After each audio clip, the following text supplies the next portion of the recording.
में स्थित वैद्युत द्विध्रुव पर लगने वाला बलयुग्म का आघूर्ण। इसके लिए हम क्या करते हैं, सबसे पहले हम एक समान वैद्युत क्षेत्र ले लेते हैं।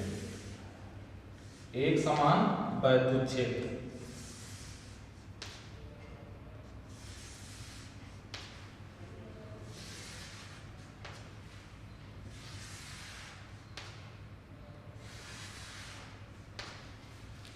ये एक समान वैद्युत क्षेत्र क्या है, ई है। एक समान वैद्युत क्षेत्र ई है। हमको निकालना है, हमको डेरिवेट करना है या एक सूत्र निकालना है कि एक समान वैद्युत क्षेत्र में स्थित वैद्युत द्विध्रुव पर लगने वाला बलयुग्म का आघूर्ण। तो सबसे पहले हम क्या काम करते हैं कि अगर इस वैद्युत क्षेत्र की दिशा में ही अगर हम द्विध्रुव को रख दें तो उस पर किसी भी प्रकार का बलयुग्म का आघूर्ण नहीं लगेगा, मतलब कोई बल नहीं लगेगा। तो हम क्या करते हैं, इसके लिए हम जो द्विध्रुव होता है उसे क्षेत्र की दिशा से थीटा कोण पे रखते हैं। कितने कोण पे रखते हैं, थीटा कोण पे रखते हैं। इसकी दूरी ये कितनी होती है आप सभी लोग जानते हैं, पिछले वीडियो में बता चुके हैं। इनके बीच की दूरी जो है वो 2l होती है और ये प्लस क्यू और माइनस क्यू आवेशों से मिलकर बना होता है। माइनस क्यू और प्लस क्यू, एक प्लस क्यू और एक माइनस क्यू। इनके बीच का जो कोण है ये कितना होता है, ये थीटा होता है। ये जो कोण बीच क्षेत्र की दिशा से जो कोण बनता है वो कितना होता है, थीटा होता है। अब हम क्या काम करते हैं, अब इससे हम इस पर लंब डाल देते हैं क्योंकि हमें बलयुग्म का आघूर्ण निकालना है। तो बलयुग्म का आघूर्ण निकालने के लिए एक सूत्र होता है कि जो बल लगता है वो बल और उनके बीच की लंबवत दूरी। तो लंबवत दूरी निकालने के लिए हमें इस पर एक लंब डालना पड़ेगा तो और इसकी हमें क्या मालूम करनी पड़ेगी, दूरी। तो चूंकि कोण जो है वो कितना है, थीटा। तो जब यहाँ थीटा है, थीटा कोण पे झुका के रखा गया तो यहाँ भी कितना होगा, थीटा ही होगा। और ये जो टोटल दूरी प्लस क्यू और माइनस क्यू के बीच की है 2l है। तो आप लोगों ने पढ़ा होगा कि साइन थीटा बराबर होता है लंब बटे, और हमको इसमें जब ये थीटा हो गया तो ये भुजा आप लोगों ने ट्रिग्नोमेट्री में पढ़ा होगा कि ये कोण के सामने की भुजा लंब होती है। तो इसमें एक संबंध हम लगा सकते हैं साइन थीटा। साइन थीटा बराबर होता है लंब बटे कर्ण। तो लंब इसमें है, इसका नाम हम रख लेते हैं, मान लीजिए द्विध्रुव हम मान लेते हैं AB। द्विध्रुव कितना मान लेते हैं हमारे पास द्विध्रुव जो है AB है और इस बिंदु का नाम हम मान लेते हैं क्या है, C है। इस बिंदु का नाम हम C मान लेते हैं। तो लंब इसमें BC हो गया और इसका कर्ण जो है वो क्या हो गया, AB। तो इसमें साइन थीटा तो थीटा है ही क्योंकि वो हमने कोण थीटा ही माना है। और ये जो लंब है ये कितना हो गया, BC। और कर्ण कितना हो गया, और कर्ण है हमारा 2l। तो BC की जो वैल्यू है वो कितनी आ जाएगी, 2l sin theta. 2l sin theta. तो इसकी जो ये दूरी है वो कितनी आ जाएगी, 2l sin थीटा। अब हम क्या काम करते हैं, और इस पर जो बल लगते हैं तो इन दोनों आवेशों के कारण लगेगा। तो एक बल इधर की तरफ लगेगा F1 और एक बल इधर की तरफ लगेगा F2। यही दोनों बल मिलकर एक बलयुग्म बनाएंगे, जिसके कारण हमें बलयुग्म का आघूर्ण जो है वो क्या होगा, प्राप्त होगा। तो इसमें बहुत छोटा डेरिवेशन है, थोड़ा लैंग्वेज पे हमें ध्यान देना है, इस फिगर पर ध्यान देना है। तो इसके लिए सबसे पहले हम क्या मानते हैं, हम ये मान लेते हैं कि किसी एक समान वैद्युत क्षेत्र E में कोई वैद्युत द्विध्रुव AB क्षेत्र की दिशा से कितने कोण पे रखा गया है, थीटा कोण पे रखा गया है। दोनों आवेशों के बीच की जो लंबवत दूरी है वो 2l sin थीटा है। कैसे आई है ये हमने आपको समझा दिया कि sin थीटा बराबर होता है लंब बटे कर्ण। उससे अगर हम BC निकालें तो 2l कितनी आती है, sin थीटा। कितनी आती है निकलकर, 2l sin थीटा। अब हम आगे क्या काम कर सकते हैं, अब जब इस थीटा कोण पे रखा गया है तो इस पर दो आवेश हैं, तो दो आवेश के कारण दो बल लगते हैं, एक F1 और F2। और ये इसको घुमाकर क्षेत्र की दिशा में लाने का, वैद्युत क्षेत्र E की दिशा में घुमाकर लाने का क्या करते हैं, प्रयत्न करते हैं। और ये दोनों बल जो हैं ये मिलकर एक बलयुग्म का एक बलयुग्म बनाते हैं, जिससे हमें बलयुग्म का आघूर्ण प्राप्त होता है। तो इसके कारण जो बलयुग्म का आघूर्ण जो होता है वो टाउ होता है और टाउ बराबर होता है दोनों में से कोई एक बल, दोनों में से कोई एक बल तथा मतलब दोनों में से कोई एक बल ले ले। बल मान लीजिए हम चलो यहाँ लिख देते हैं, कोई बल F1 या F2 ले लो, क्योंकि दोनों आपस में बराबर लगते हैं, क्योंकि आवेश यहाँ पर क्या है, बराबर है, और वैद्युत क्षेत्र तो एक समान है ही, क्योंकि हमने यहाँ लिख दिया है कि एक समान वैद्युत क्षेत्र में।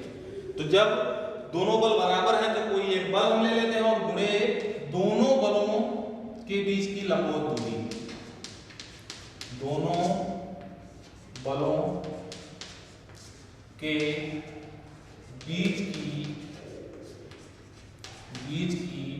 लंबवत दूरी,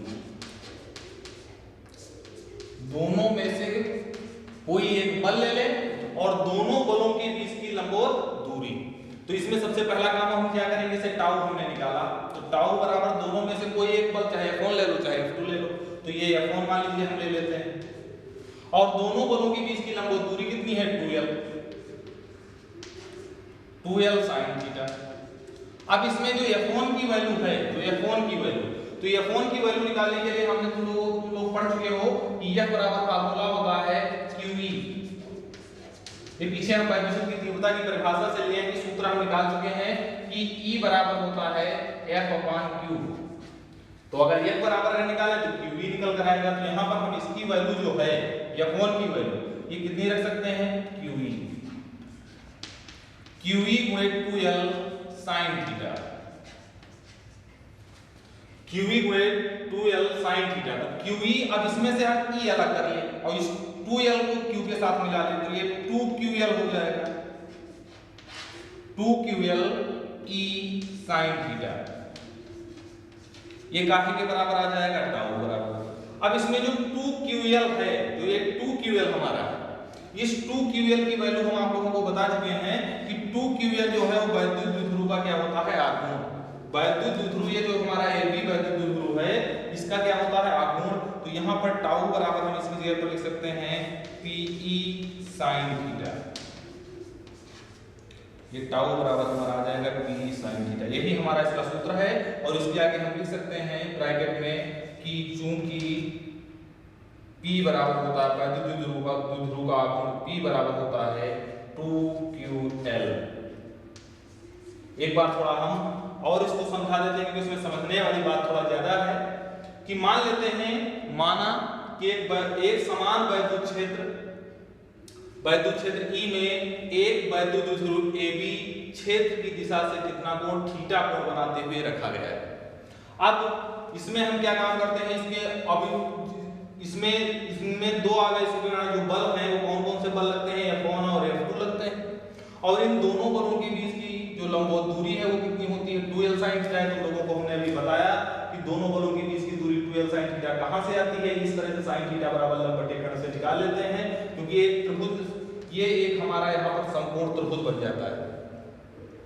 अब हम क्या करते हैं, ये जो दो बल लगते हैं F1 F2, यही बलयुग्म बनाते हैं, और इन बलों के कारण जो आघूर्ण मिलता है वो बलयुग्म का आघूर्ण होता है। तो वही बलयुग्म का आघूर्ण टाउ बराबर हमारा हो जाता है PE sin थीटा। तो हम वही यहाँ लिखते हैं कि टाउ बराबर एक बल गुणे दोनों बलों के बीच की लंबवत दूरी। तो एक बल मान लीजिए हमने यहाँ पर F1 ले लिया, एक बल कौन सा ले लिया, F1। अब F1 हो गया इंटू 2L sin थीटा।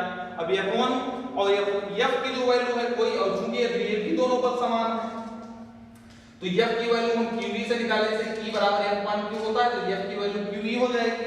तो QE हम यहाँ रख देते हैं, इसके बाद यहाँ पर हम 2QL की जगह पर वही 2QL और 2QL की वैल्यू होती है P बराबर 2QL, तो P रख देते हैं, और टाउ बराबर आ जाता है हमारा PE sin थीटा। तो ये तो हमारा हो गया इसका फार्मूला, ये पूरा हमने फार्मूला यहाँ तक इसका सॉल्व कर लिया। अब इसमें एक बात और आती है, इसकी कुछ विशेष स्थितियां होती हैं। इसकी क्या होती है, कुछ विशेष स्थितियां होती हैं, विशेष स्थितियां, इसमें दो मुख्य हैं विशेष स्थितियां।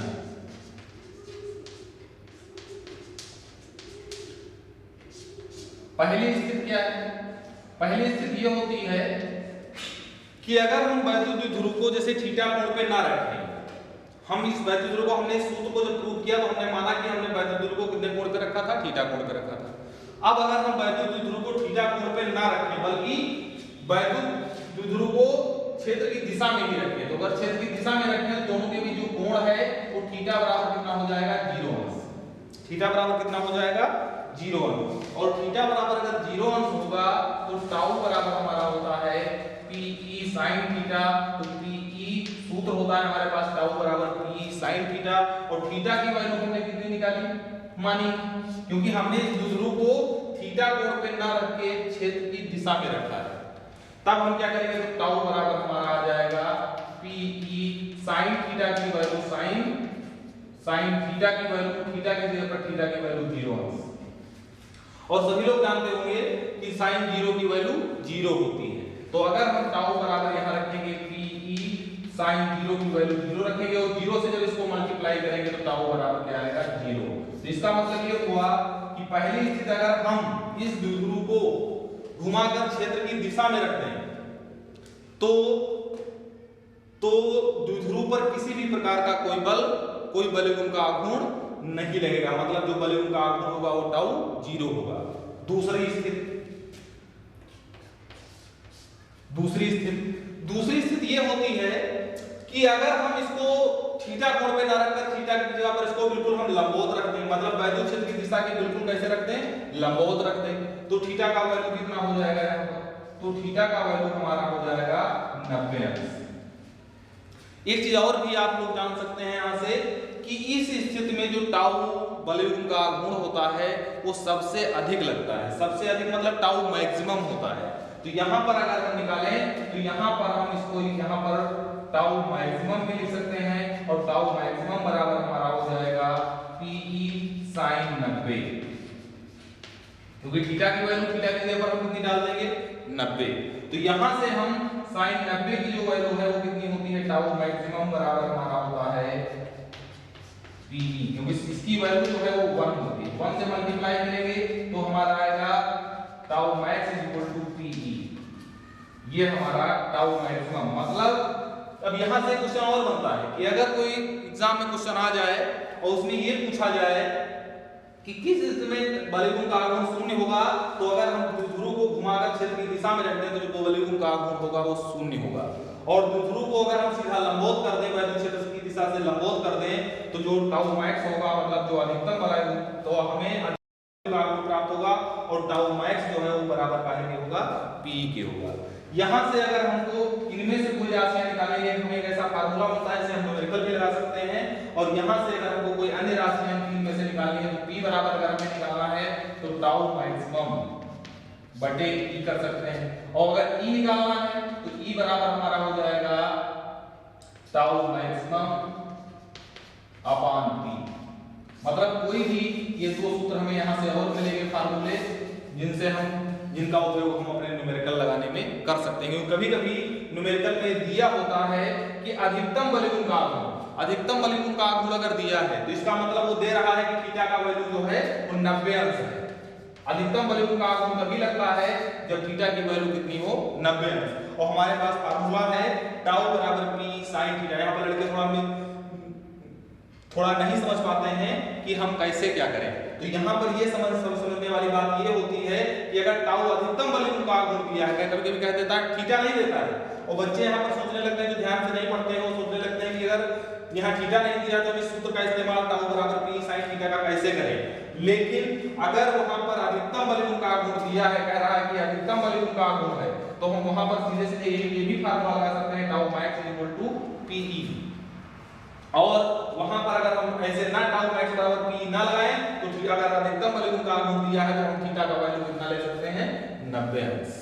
ये हमारा आज का हो गया एक समान वैद्युत क्षेत्र में वैद्युत ध्रुव पर लगने वाला बलयुग्म का आघूर्ण। धन्यवाद।